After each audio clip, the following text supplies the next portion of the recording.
We are continuing to present the testimonies about the differences between the Macedonians and the Greeks, given from the Roman historian Justin, who lived between the 2nd and 4th century.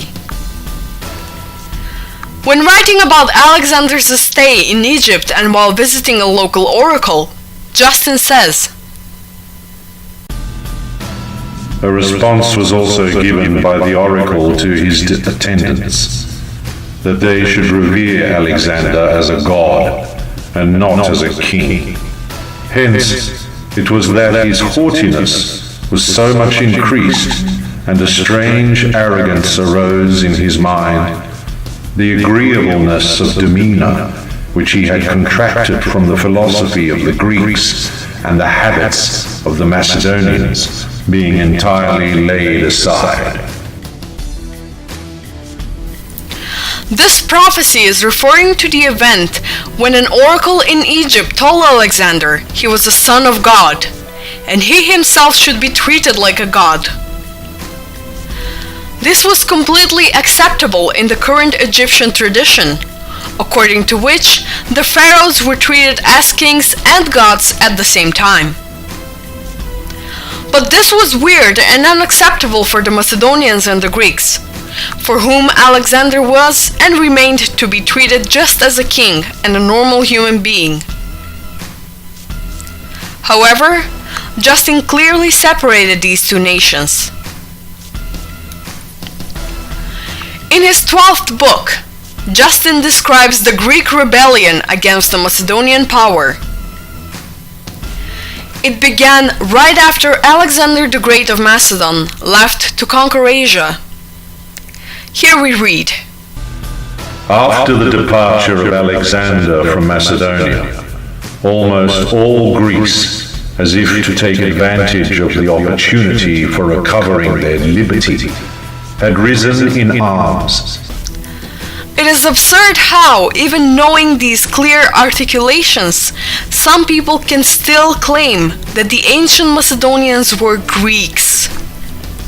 Writing about all the wars the Greeks waged throughout history, Justin states, Greece had frequently felt great disturbances at one time from the wars of the Persians, at another from those of the Gauls, at another from those of the Macedonians. Here too we can clearly see that Macedonians are separated not only as a different nation, but as one of Greece's three major enemies in history.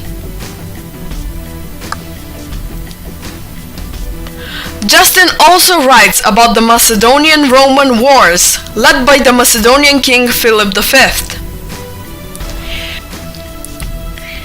He stresses that the Greeks used this opportunity and allied with the Romans to rebel against the Macedonian power. Here we read, not long after, too, the whole of Greece, stimulated by confidence in the Romans and the hope of recovering their ancient liberty to rise against Philip, made war upon him.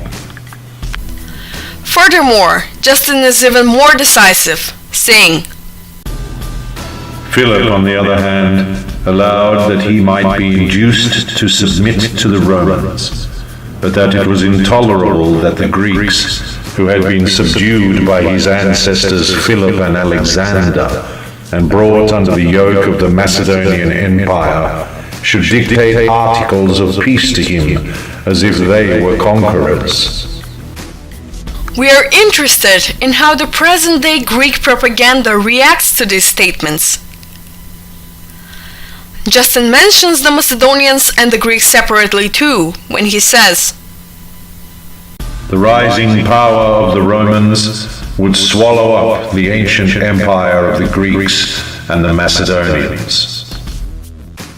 Writing about the history of the Jews, he mentions the dynasty Seleucides as Macedonian dynasty. This evidence is very important because of the following. It is well known that after the fall of Alexander the Great's empire, Macedonian dynasties, still ruled the remaining parts of it. Egypt was ruled by a Ptolemaic dynasty, and the Seleucids ruled with parts of Asia.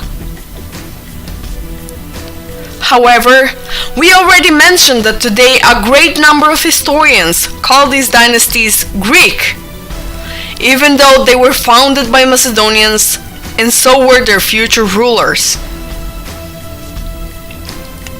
These untrue claims are opposing the statements made by the ancient authors, who clearly described and called these dynasties Macedonian. In the end of this short review of Justin's work, let's conclude that this author too represents an unpleasant challenge for the present-day Greek propaganda.